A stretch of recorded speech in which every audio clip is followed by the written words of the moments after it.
क्या आपने कभी सोचा है, जब आप किसी मृत शरीर को कंधा देते हैं तो आत्मा उस क्षण आपको क्यों देखती है? क्या वो बस एक संयोग है या कोई गूढ़ संकेत? क्या ये सिर्फ एक रस्म है या एक आत्मिक संवाद? मित्रों, जब किसी की अर्थी उठती है तो जमीन से उठता है सिर्फ शरीर नहीं, बल्कि उठती है पूरी जिंदगी की कहानी। हर वो पल, हर वो आंसू, हर वो प्रार्थना जिसे उस देह ने जिया था, अब वो सब आपके कंधों पर होता है। जिसे आप उठा रहे होते हैं वो अब मौन है, पर उसकी आत्मा बोल रही होती है। वो आपको देख रही होती है, क्योंकि वही क्षण होता है जब वो जानती है कि किसने उसे जीते जी अपनाया और कौन सिर्फ आखिरी दिखावे में खड़ा है। आत्मा उस क्षण आपके स्पर्श से मुक्त होने की अनुमति मांगती है। वो चाहती है कि आप न केवल उसे उठाएं, बल्कि प्रेम से विदा करें। कंधा देना केवल शरीर को उठाना नहीं होता, वो होता है एक आत्मा को सम्मानपूर्वक मोक्ष तक पहुंचाना। उस क्षण आपकी आंखें झुकी होती हैं, लेकिन आत्मा की नजर आपकी आत्मा में झांक रही होती है। अंतिम यात्रा में आत्मा देखती है कौन उसके साथ खड़ा है और कौन मुंह मोड़ गया। हिंदू धर्म में मृत्यु अंत नहीं, आत्मा की अगली यात्रा की दहलीज है। ये देह से मुक्ति है और परम सत्य की ओर प्रस्थान। मित्रों, अर्थी क्यों उठती है? गरुड़ पुराण कहता है, जब मनुष्य शरीर छोड़ता है, आत्मा कुछ समय तक अपने घर, अपने अपनों के बीच मंडराती है। वो देखती है अपने जीवन की परछाइयां, सुनती है अपनों की सिसकियां, महसूस करती है उनके हृदय का कंपन। और तभी अर्थी उठती है।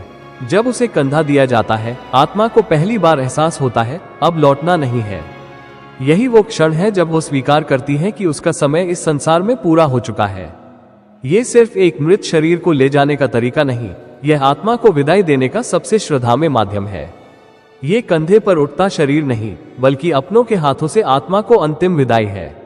जब कोई किसी शव को कंधा देता है, वो केवल लकड़ी और चादर से ढका शरीर नहीं उठा रहा होता, वो एक अदृश्य ऊर्जा को सहारा दे रहा होता है। ये परंपरा नहीं, यह एक मौन शक्ति है जहां हृदय आत्मा के साथ अंतिम बार संवाद करता है। उस एक कंधे में बसी होती है श्रद्धा, संवेदना और अनकही विदाई। ये क्षण साधारण नहीं, यह आध्यात्मिक कंपन से भरा होता है। गरुड़ पुराण कहता है, जो व्यक्ति बिना किसी लोभ, भय या स्वार्थ के शुद्ध मन से किसी मृतात्मा को कंधा देता है, वो मानो 100 यज्ञों जितना पुण्य अर्जित करता है। क्योंकि उसने आत्मा को सिर्फ सहारा नहीं दिया, उसने उसे प्रकाश की ओर धकेला है। मृत्यु के बाद आत्मा अकेली होती है। वो जानती ही नहीं कि वो अब शरीर से अलग हो चुकी है। उसकी आंखें खुली नहीं, पर भाव जीवित होते हैं। उसे रास्ता चाहिए, कोई संकेत चाहिए। और तब आते हैं 4 कंधे। 4 दिशाओं से उठती है देह और आत्मा समझ जाती है, अब मेरी यात्रा इस लोक से उस लोक की ओर है। ये 4 कंधे आत्मा के लिए दीपक हैं, जो मोह के अंधकार में रोशनी की लौ जलाते हैं। 4 कंधे, ये सिर्फ सहारा नहीं, ये 4 दीपक हैं, जो आत्मा के अंधकार से प्रकाश की ओर बढ़ते पहले कदम है। वे सिर्फ शरीर को नहीं उठाते, वे एक अनदेखी यात्रा का द्वार खोलते हैं। मित्रों, अर्थी क्यों उठती है?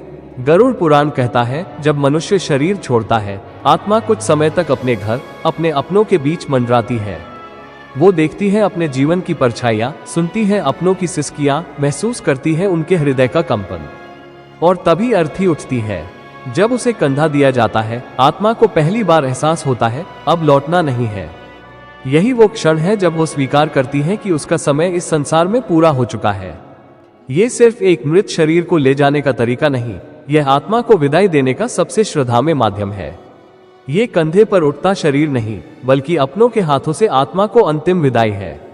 जब कोई किसी शव को कंधा देता है, वो केवल लकड़ी और चादर से ढका शरीर नहीं उठा रहा होता, वो एक अदृश्य ऊर्जा को सहारा दे रहा होता है। ये परंपरा नहीं, यह एक मौन शक्ति है जहां हृदय आत्मा के साथ अंतिम बार संवाद करता है। 4 कंधे, ये सिर्फ सहारा नहीं, ये 4 दीपक हैं, जो आत्मा के अंधकार से प्रकाश की ओर बढ़ते पहले कदम है। वे सिर्फ शरीर को नहीं उठाते, वे एक अनदेखी यात्रा का द्वार खोलते हैं। धनी राम झूठ से कमाता, तौल में चोरी करता, ब्राह्मणों का अपमान करता और अपने माता पिता के लिए श्राद्ध तक करना अपव्यय समझता। उसका मन पत्थर था और ईश्वर का नाम उसके लिए एक व्यापार से ज्यादा नहीं। परंतु हर अंधेरे में कहीं न कहीं एक दिया जलता है। उसकी पत्नी रूपवती, जैसे पत्थर के बीच कमल खिला हो। वो एक तपस्विनी नारी, जिसके व्रत, सेवा और दान ने उसे नगर की गृहलक्ष्मी बना दिया था। वो हर दिन उपवास करती, गुप्त रूप से गरीबों को भोजन कराती और मंदिरों में स्वेच्छा से सफाई करती। पति का धन अपवित्र था, फिर भी वो सोचती, जब अपवित्रता फैले तो कुछ पुण्य ही उसे धो सकता है। इसलिए वो छिपकर उसी धन से दान करती, क्योंकि उसे यकीन था कि धर्म एक दिन अधर्म को पराजित करेगा। नगरवासी उसे देवी मानते थे, एक ऐसी स्त्री जो स्वयं अग्नि में खड़ी होकर भी अपने संकल्प से दूसरों को रोशनी दे रही थी। एक दिन मानो खुद काल ने नगर को घेर लिया। भयंकर महामारी चारों दिशाओं में मौत बांट रही थी। हर ओर चीखें, चिताएं और भय का साम्राज्य था। लेकिन धनीराम, जिसका हृदय वर्षों पहले ही मरा हुआ था, उसने ना किसी को सहारा दिया, ना अन्न ना जल, बल्कि अपने भंडार छुपा लिए, बीमारों को अपने दरवाजे से धकेल दिया। पर विधि का न्याय चुप नहीं रहता, वो अटल है। कुछ ही दिनों में वही महामारी धनीराम के अपने ही प्राण हरने आ पहुंची। उसका शरीर जलने लगा, सांसें बुझने लगी और आंखों के सामने काले धुएं सी परछाइयां उसकी ओर सरकने लगी। वो चिल्लाया, पुकारा, पर कोई नहीं आया, क्योंकि मृत्यु की घड़ी में सिर्फ कर्म ही बोलते हैं और उसके पास कोई पुण्य नहीं था। उसके मरते ही नगर में सन्नाटा छा गया। न शोक न आंसू, बस लोग कहते रहे, यही है वो धनीराम जिसने किसी ब्राह्मण को दान न दिया, गायों का तिरस्कार किया, श्राद्ध और संस्कार को मजाक समझा। अब कौन इसके लिए कंधा देगा? उसकी धर्मपत्नी रूपवती ने विनती की, पर 3 से अधिक कंधे न मिले। चौथा कंधा शापित था। जब अर्थी उठी और कुछ कदम चली तो एक अजीब सी बात हुई। वो रुक गई, हवा जैसे कांप उठी और वातावरण में एक सिहरन दौड़ गई। रूपवती की आंखों ने जो देखा वो इस जन्म की नहीं, किसी अज्ञात लोक की सजा थी। उसके पति की आत्मा अर्थी के ऊपर मंडरा रही थी, काली, भयंकर, विकृत, जैसे कोई सजायाफ्ता बंदी हो जो मुक्ति की भीख मांग रहा हो। तभी नगर का एक वृद्ध ब्राह्मण चुपचाप आगे बढ़ा और गरुड़ पुराण की एक रहस्यमयी पंक्ति पढ़ी। यदा चतुर्थ स्कंध प्रेत्य न लभ्यते तदा आत्मा न याति यमलोक न पाता स्वर्ग न शांतिम, जिसका अर्थ था, जिस मृत देह को 4 कंधे न मिले उसकी आत्मा अधर में फंसी रहती है। ना वह यमलोक जाती है, ना स्वर्ग, ना उसे जन्म मिलता है, ना मोक्ष। वो बस भटकती है, पीड़ा, भय और अधूरी विदाई के श्राप में। गरुड़ पुराण कहता है, 4 कंधे केवल शरीर को शमशान नहीं ले जाते, वे आत्मा को मोक्ष की चौखट तक पहुंचाते हैं। वे धर्म, अर्थ, काम और मोक्ष के प्रतीक हैं। इनमें से कोई एक भी यदि अधूरा रह जाए तो आत्मा भटकती है, ना स्वर्ग, ना नरक, ना पुनर्जन्म। धनीराम ने जीवन भर केवल संग्रह किया, धर्म को ठुकराया, दया को नकारा, श्राद्ध, दान और ब्राह्मणों को उसने तिरस्कृत किया। जिसने गाय को दूध नहीं दिया, वो अग्नि भी उसे जलाने से इनकार कर बैठी। उसकी मृत्यु के बाद 3 कंधे मिले, चौथा नहीं। लोग कहते, यह वही धनीराम है जिसने किसी की चिता को कंधा नहीं दिया। तो आज इसका बोझ कौन उठाए? उस रात रूपवती की नींद टूटी एक कांपती हुई पुकार से। रूपवती, मैं अंधकार में हूँ, अग्नि मुझे छूती नहीं, जल मुझे शुद्ध नहीं करता, मंत्र मेरे पास आते ही मौन हो जाते हैं। मेरी आत्मा बार बार उसी शव पर लौट आती है। मुझे चौथा कंधा दिलाओ, मुझे मुक्त करो। अगली सुबह रूपवती वृद्ध ब्राह्मण के पास गई। ब्राह्मण ने आंखें बंद की और गरुड़ पुराण की एक गूढ़ पंक्ति पढ़ी। यदा चतुर्थ स्कंध प्रेतस न लभ्यते तदा आत्मा न याति यमलोक न पाता स्वर्ग न शांतिम। अर्थात जब किसी मृतक को 4 कंधे नहीं मिलते तो उसकी आत्मा लटक जाती है। ना स्वर्ग, ना नरक, ना पुनर्जन्म, केवल भटकन। रूपवती ने पुकार लगाई, क्या कोई है जो एक पापी को क्षमा का अंतिम वरदान दे? नगर मौन था, भय ने धर्म को बांध रखा था। और तभी एक युवा साधु आगे आया। उसके नेत्रों में करुणा थी, हाथों में तप और वाणी में शांति। उसने कहा, मैं चौथा कंधा दूंगा, क्योंकि मेरा धर्म दया है और आत्मा की मुक्ति ही मेरा संकल्प। मित्रों, गरुड़ पुराण के अनुसार अर्थी सिर्फ शरीर को नहीं उठाती, बल्कि जीवन के 4 पुरुषार्थों धर्म, अर्थ, काम और मोक्ष, इन चारों की अंतिम विदाई भी करती है। जब 4 लोग किसी शव को कंधा देते हैं तो वे उस आत्मा के जीवन चक्र के 4 चरणों को विदा करते हैं।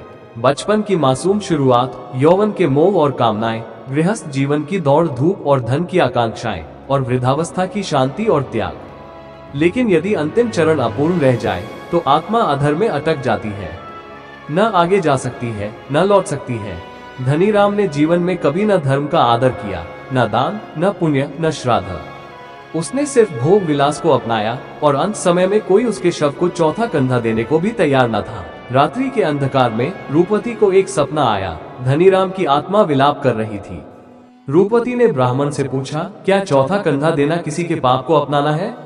वृद्ध ब्राह्मण मुस्कुराए और गरुड़ पुराण का रहस्य उजागर किया। यदि कोई लोभ से कंधा दे, वो पाप का भागी है। यदि कोई बिना श्रद्धा के दे वो अधर्म का साथी है, लेकिन जो दया, श्रद्धा और भावना से कंधा देता है वो आत्मा को मोक्ष का द्वार दिखाता है और स्वयं पुण्य का अधिकारी बनता है। मित्रों, अक्सर हम सोचते हैं कि कंधा देना केवल एक रस्म है, परंतु गरुड़ पुराण में इसे एक अदृश्य आत्मिक अनुबंध माना गया है। यदि कोई व्यक्ति चौथा कंधा लोभ, भय या समाज के दबाव में देता है तो वह अनजाने में उस आत्मा के अधूरे कर्मों का सहभागी बन जाता है। चौथा कंधा एक संस्कार है, देह को विदा करने का नहीं, बल्कि आत्मा को मोक्ष द्वार तक पहुंचाने का एक अंतिम अवसर। तभी ऋषि ने कहा, ये 4 कंधे केवल कंधे नहीं, 4 ब्रह्म द्वार हैं जो आत्मा के 4 युगों से उसे मुक्त करते हैं। पहला कंधा आत्मा के अर्जित पुण्य का प्रतिरोध, दूसरा परिवार की ओर से क्षमा याचना, तीसरा समाज की ओर से स्वीकृति और विदाई, और चौथा ईश्वर द्वारा दिया गया अंतिम द्वार। और यदि चौथा कंधा देने वाला हो पवित्र हृदय का, जिसके अंदर श्रद्धा, करुणा और निस्वार्थता हो, तो आत्मा को अग्नि के स्पर्श से पहले ही मुक्ति का वरदान मिल सकता है। परंतु यदि आत्मा पापों के जाल में फंसी हो और उसे सच्चे भाव से कंधा न मिले, तो प्रकृति संकेत देती है, बारिश होती है, अग्नि जलती नहीं, कंधा देने वाला बेहोश हो जाता है। ये संकेत है कि आत्मा देह के बंधन से मुक्त नहीं हो पाए। फिर ऋषि बोले, कंधा वो दे जो शरीर नहीं, आत्मा को विदा कर सके, जो मृत्यु को अंत नहीं, एक नई यात्रा का आरंभ माने, जो इस कार्य को बोझ नहीं, अपनी आत्मिक तपस्या माने। इसलिए मित्रों, चौथा कंधा देना केवल रीति नहीं, यह एक दिव्य यज्ञ है जिसमें आत्मा की पवित्र विदाई होती है। यह एक दायित्व है जिसमें आपको न केवल मृत देह को, बल्कि उसकी आत्मा को उसके कर्मों से मुक्त करना होता है। धनीराम जैसे अधर्मी की आत्मा को जब कंधा मिला तो समाज ने प्रश्न उठाए, परंतु ब्राह्मण ने कहा, यदि श्रद्धा से दिया गया हो तो वो पाप नहीं, पुण्य का मार्ग बन जाता है। तो मित्रों, क्या आप तैयार हैं उस यात्रा का सहभागी बनने जहां सिर्फ शरीर नहीं, एक आत्मा को मोक्ष की ओर विदा करना होता है? यदि यह ज्ञान आपको छू गया हो तो लाइक करें और अपने प्रियजनों के साथ जरूर शेयर करें।